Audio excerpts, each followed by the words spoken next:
ঘটনা আমরা Bishalgarh fire service একটা কল গেছে যে জাঙ্গালিয়া একটা বাড়িতে আগুন লাগছে।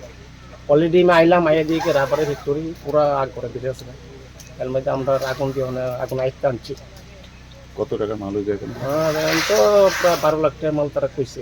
12 লাখ টাকা মানে হইতে পারে, মানে রাবার তো রাবার শীর্ষক রাবার শীর্ষক মানে কিছুই রক্ষা করা সম্ভব হয়েছে না। এমনি আছে, রক্ষা হয়েছে কিছু, মানে বেশিরভাগই গেছে।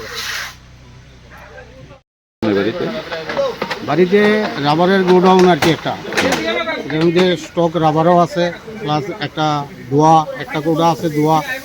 ওই কোডার মধ্যে মানে ধোয়ার লিগে রাবার শুকানোর লিগে আগুন দেওয়া হয়েছে আর কি। আগুন বলতে এটা ধোয়া দিয়ে শুকানো হয় আর কি। ওই ধোয়া থেকে আগুন লেগে গেছে। এবং এই দিকের এটার মধ্যে 5 বছর সিমেন্ট আছে আর কি। গোডাউনটা দিতে হবে। কেমন হইব প্রতি? প্রতি তো প্রায় 10-12 লাখ টাকা পড়বে। জায়গাটার নাম কি? হ্যাঁ, জায়গাটার নাম কি? জায়গাটার নাম তো জাঙ্গালিয়া আমবাগান। ফায়ার সার্ভিস কি সঠিক সময় আছে? মোটামুটি